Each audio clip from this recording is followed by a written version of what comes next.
Você já parou para pensar que quase tudo ao seu redor, do plástico ao asfalto, do transporte de comida à energia que você usa em algum momento, passou pelo petróleo? Mas se ele é tão importante, por que não está espalhado igualmente pelo planeta? Por que algumas regiões têm tanto, enquanto outras quase nada? A resposta para isso começou milhões de anos atrás, bem debaixo dos nossos pés. Vamos entender de uma vez por todas de onde vem, quem controla e por que o petróleo realmente move o mundo. Primeiro, esqueça a ideia de que o petróleo é um líquido que simplesmente brota da terra. Ele é o resultado de um processo geológico extremamente lento. Tudo começa com micro-organismos marinhos e algas que morrem e se acumulam no fundo de antigos oceanos. Com o tempo, sedimentos como areia e argila cobrem essa camada de matéria orgânica. Conforme mais e mais camadas se acumulam por cima, a pressão e a temperatura aumentam drasticamente. Ao longo de milhões de anos, essa combinação de alta pressão e calor, literalmente, cozinha a matéria orgânica, transformando-a lentamente em petróleo e gás natural. Mas esse processo só acontece se três condições perfeitas se combinarem. Primeiro, uma quantidade gigantesca de material orgânico. Segundo, um soterramento rápido, que impede a decomposição pela ação de bactérias. E terceiro, a ausência de oxigênio. É por isso que o petróleo é tão raro e mal distribuído. Ele é uma espécie de tesouro geológico que levou eras para se formar. Então, onde estão as maiores reservas do mundo? Elas se concentram exatamente em regiões que, no passado geológico, eram mares rasos e quentes,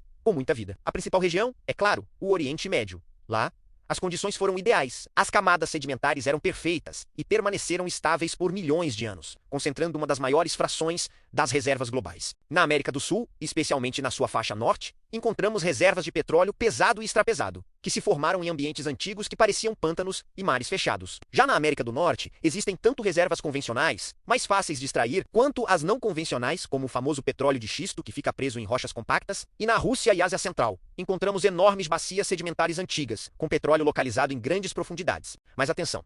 Ter uma reserva não significa produção imediata. Reserva é o estoque de petróleo que tecnicamente existe no subsolo. Tirar ele de lá é outra história. Isso nos leva a quem mais produz petróleo hoje. A produção depende de três fatores que a gente não vê: tecnologia, custo de extração e infraestrutura. Os países que lideram a produção mundial são os Estados Unidos, a Arábia Saudita e a Rússia, seguidos por Canadá e Iraque. E aqui vai uma curiosidade importante. Um país pode produzir muito petróleo sem necessariamente ter as maiores reservas do mundo. Se ele tiver tecnologia avançada, consegue extrair o ponto que tem de forma mais rápida e eficiente. Pense assim: reserva é o estoque, produção é o fluxo. Além disso, nem todo petróleo é igual. Existe o petróleo leve, que flui com facilidade e é mais simples de refinar. E existe o pesado, que é viscoso como melado e exige muito mais energia para ser extraído e processado. E ainda tem o petróleo que está em águas profundas ou ultraprofundas, abaixo do oceano, onde a pressão é extrema. Extrair petróleo, hoje em dia, é uma operação de altíssima tecnologia. Envolve perfuração controlada com precisão milimétrica, monitoramento sísmico para mapear o subsolo,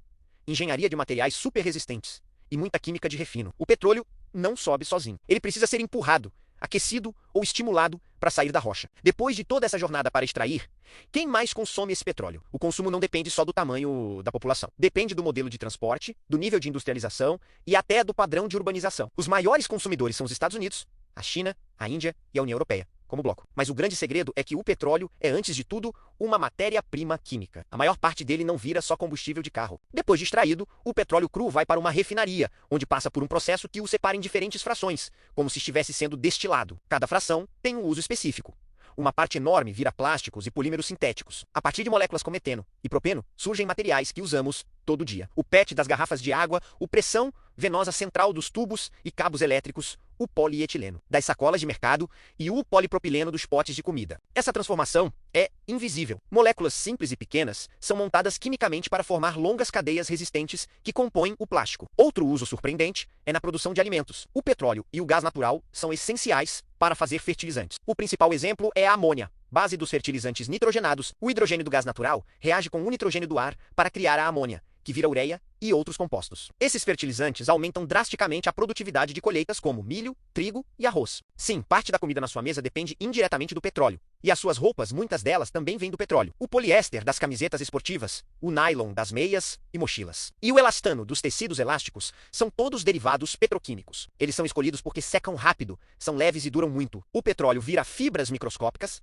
que viram fios, que viram o tecido que você está vestindo agora. Até na saúde, o petróleo está presente. Ele é matéria-prima para a indústria farmacêutica, usado para fazer cápsulas de remédios, anestésicos, solventes e, claro, seringas e frascos plásticos. O petróleo não é o remédio, mas fornece a estrutura química que permite produzi-lo. E quando você anda na rua, está literalmente pisando em petróleo transformado. Uma das frações mais pesadas e densas do refino vira o asfalto, que cobre nossas ruas e rodovias. Detergentes, shampoos, cremes, muitos produtos de limpeza e cosméticos usam derivados do petróleo para dissolver gordura, estabilizar misturas ou criar a textura certa. E a borracha sintética dos pneus, mangueiras e correias industriais também vem do petróleo. Sem ela, a indústria moderna simplesmente não funcionaria como a conhecemos. Então, quando falamos que um país consome muito petróleo, não estamos falando apenas de carros. Estamos falando de agricultura, embalagens, roupas, estradas e transporte de tudo. O petróleo sustenta processos invisíveis que conectam a economia global. Isso nos leva à questão da autossuficiência. Um país é autossuficiente quando produz mais ou menos a mesma quantidade de petróleo que consome. Exemplos são os Estados Unidos, Canadá e Rússia. Mas mesmo esses países importam tipos específicos de petróleo que não produzem e exportam outros. Autossuficiência não significa isolamento do mercado global. É por isso que o petróleo molda as relações globais. Ele influencia o comércio, a logística, o preço dos alimentos e a inflação. Ele está presente em etapas invisíveis da economia que afetam a todos, mesmo quem nunca dirige um carro. Para resumir com um exemplo simples, um país pode ter muito petróleo, mas pouca tecnologia, e por isso produz pouco. Outro pode ter menos reservas, mas com alta tecnologia se torna um grande produtor. Cada litro de gasolina que você usa carrega milhões de anos de história geológica. E aquele objeto de plástico na sua mão começou como algas microscópicas em um oceano antigo. O petróleo não é apenas energia, é tempo geológico transformado em recurso. No final das contas, por trás do petróleo do mundo, existem processos invisíveis que duraram milhões de anos. Regiões favorecidas pela geologia, tecnologias incríveis e uma complexa teia de países, produtores e consumidores. O petróleo não está onde a gente quer,